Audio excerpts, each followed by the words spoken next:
Welcome into the Cinema Literature Podcast. This is going to be a shorter episode because just doing the review for Blade Runner 2049 and as well as Moviepass because I finally got my Moviepass card after a month and a half. But Blade Runner 2049, overall, it was a really good movie. Last Wednesday, I watched the original, and I like the original. It's super slow. I tried to watch it. I remember I tried to watch it last year, and I fell asleep like halfway through. But I was also watching it at like 3 a.m. But the sequel, the thing about the original is it's good. I like it. But the fact that it's a classic, I don't see it as a classic because a lot of the praise that goes to that movie or a lot of the praise that I hear for the movie is like, well, you know, the production design and the aesthetics, you know, it really inspired the look for future sci-fi movies as well. And that's great. That's awesome. But I don't think a movie is going to be a classic because of how it looks. I mean, to me, it's all about story. And the story is really good because it's just, you know, what does it mean to be human? That's kind of the basis of the story. Because whether you're real or you're fake, you can still be not an actual human being in your physiology, but you can still have like human emotion and you can still be human that way. But the sequel, Blade Runner 2049, it's slow just like the original, but it'll test your patience because this is a 2.5-hour movie, you know, without credits. I think it's like 2:45 with, while the original is less than 2 hours. But the same thing with the production design. I mean, the movie looks fantastic. It's probably one of the best looking movies I've ever seen. And, you know, that's contributed to how big these sets are. It's a $180 million budget. It better look good. But the world looks very lived in, just like the first one. And the movie is very confident in what it's doing. I mean, it's very deliberately paced, but it also lets the few big moments breathe. And I would say from the beginning to when Harrison Ford shows up in the movie, it's good. Like, it is a good movie. And then when Harrison Ford comes in, it goes to another level. I mean, he's not in it. He doesn't have a lot of screen time, but he's amazing in the screen time that he has. And Ryan Gosling's really good in it too as the main character, Officer K. The only issue character-wise that I have with is Jared Leto, because Jared Leto has these monologues. I think he has like 3 or 4 monologues, and each one goes on forever.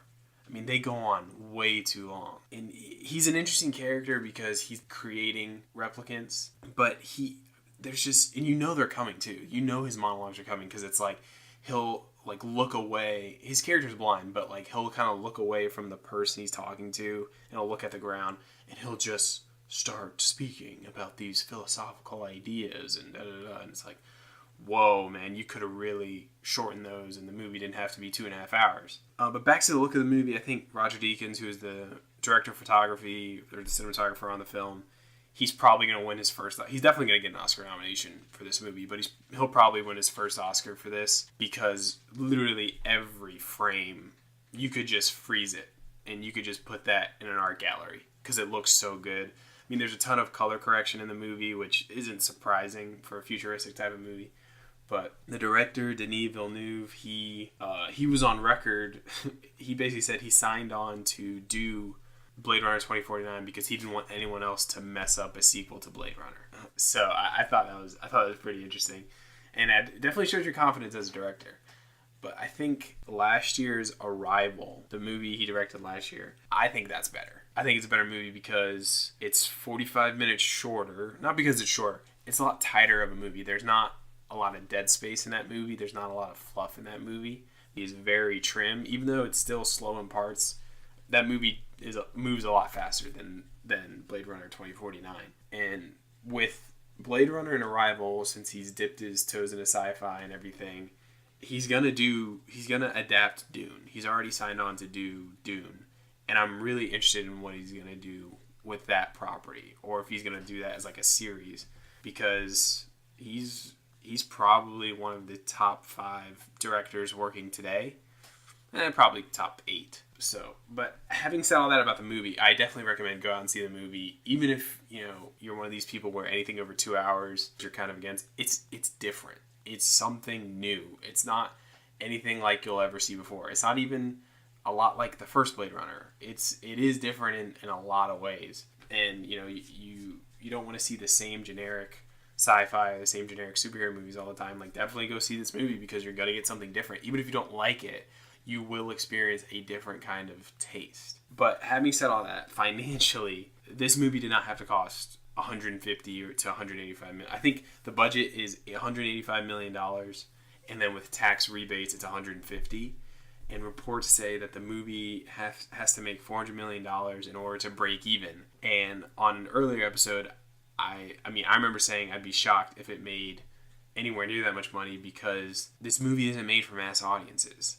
It's a 2.5 hour sequel to a sci-fi movie that came out 35 years ago that didn't really do that well in the box office and got mixed reviews when that movie first came out, and only over the years did it start to get this crazy amount of praise.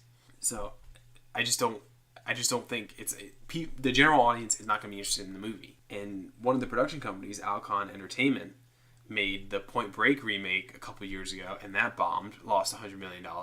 And now they invested all this money, along with Sony, invested all this money into Blade Runner 2049 as like a all-in, like chips in the middle of the table type of move, which is so stupid. Like, it's a great movie. I'm not that. But from a business perspective, this is a dumb decision to put $150 million into a niche sci-fi movie. So the movie Blade Runner 2049, it could have been made for half of its budget. I think you could have made the movie for 80, 90 million. You probably could have made the movie for 50 million, but I think you could have made the movie for 80, 90 million. It wouldn't have been that much different. And just, you can definitely tell how much, because everything is, or most things are practical, and it's like the sets are enormous. They're enormous. Like, they'll just do these wide shots of these rooms, huge like caverns that they built for this movie. I just don't understand. I don't understand how Ridley Scott keeps getting $100 million plus for rated R movies. I just don't get it. But Ridley Scott, he said that 4 sequels to Blade Runner 2049 have been considered. And before this movie even came out, I said this better not happen, and I didn't think it would for budgetary reasons. And with it premiering with $31 million at the domestic box office against a $150 million budget, I think worldwide it was like $82 million. There's not going to be a sequel. Definitely, I will enjoy this movie for what it is, but it's not going to be a sequel. I'd probably give it like a 9 out of 10. It is really, really good, but it's not for everybody. When I saw Blade Runner 2049, I used my Moviepass card, which I finally got in the mail. Back in August, Moviepass lowered their monthly subscription price to $9.95 a month. It was $30 a month before that, but when they lowered it down to less than $10 a month, they faced a lot of backlash from movie theater chains over the sustainability of their model. But their subscriber base did grow from 20,000 to over 400,000, and I'm pretty sure it's still growing. But the idea behind Moviepass is that if you pay their subscription price, they pay for your tickets. You get a card, which is like a debit card, and you download their app, and you go to the theater. As long as you're within 100 yards of the theater, you check in, and then you decide which movie you're going to see and the time, and then you check in, and then they upload your card with the amount of money for the ticket. So, and then once they do that, you go in there, you pay for it, and they swipe it, it's done. However many movies a month. I think it's 1 movie a day, as long as it's not 3D and it's not an IMAX. And a lot of people have been like, well, how does Moviepass make money off of this? And they don't make money off of it, really. Because for me, I've seen 2 movies using the Moviepass card. I saw It, and I saw Blade Runner 2049. Each time, the ticket cost almost $11. So that's $22 for only the cost of $9.85. Moviepass pays for that. I didn't have to pay for that, which is why it's a great deal. However, that's not how they're trying to make money. Before this subscription plan was put into place, the data analytics company Helios and Matheson bought a majority stake in the company. Moviepass is going to lose money on this subscription plan, but their plan, I think, is to make money by selling data accumulated by the users of the app and their movie preferences for the purposes of targeted advertising. So then they'll put ads in their app, and they can make money that way.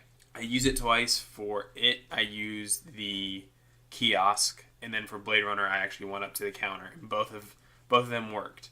And there haven't really been any hiccups. Sometimes, the app will be a little slow in loading, but it's, a couple minutes and it'll load and it's fine. Overall, I'd probably give the service 4 out of 5 stars because there's still a few issues. It still took a month and a half for the card to actually get to me.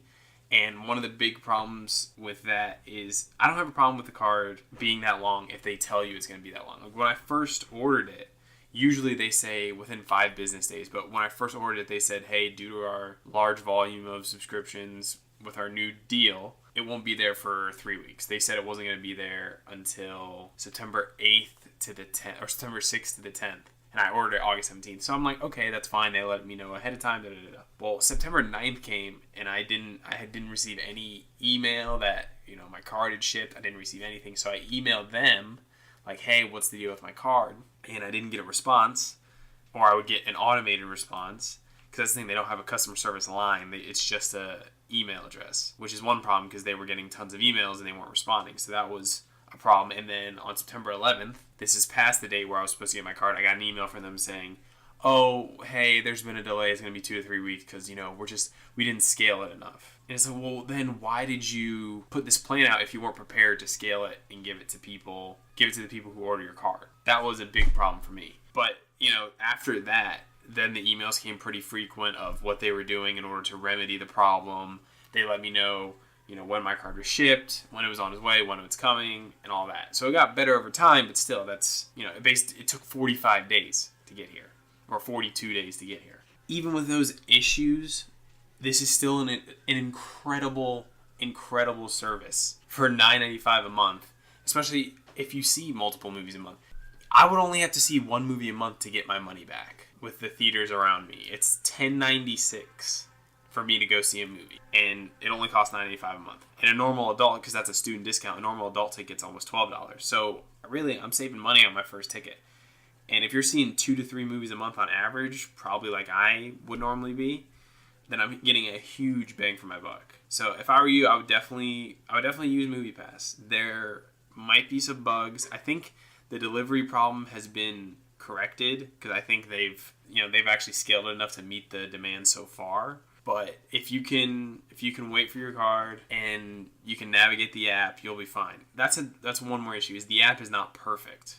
So I would recommend getting to the theater probably like 20 minutes before your showtime starts, because the app is up and down. You might have to turn the app off a couple times, but it's a lot better than when I first started using it. When I first started using it, it would freeze almost as soon as I would use it. It would freeze almost as soon as I would open it, and it wouldn't work. And then as time went on, it was a lot better to navigate. It's a lot easier to navigate. They let you know the theaters around you, which one are e-ticketing theaters. Also, if you're around e-ticketing theaters, you don't have to have your physical card. As long as you know your card number, you can just use it that way, and I'm pretty sure you can like scan a barcode or something. So that works too. But if they improve the app and if they improve their customer service, this is how you get more people in the theaters, and you get more people spending money to go see movies, is through this. Because with this, people probably won't be saying, oh, I'll just wait for it to come out on Netflix. They got something that could work here, and the only way they could mess it up is if it's literally all on them, is if their customer service isn't very good and they keep spending a month and a half, 2 months to deliver cards, and if their app doesn't work, which means people can't see movies, which means what's the point of buying it? But so far, it's been really good, and I've been really impressed. If you want to get in touch with Cinema Literature and ask us questions about some of your favorite movies, upcoming films, or what goes into making a movie, feel free to comment on our YouTube channel or on our website, cinemalit.weebly.com. You can also email us at cinemalit52814@gmail.com. If you want to keep up with the podcast, rate, review, and subscribe to Cinema Literature on iTunes. Like us on YouTube and follow us on Twitter, simply @CinemaLit. Until next time.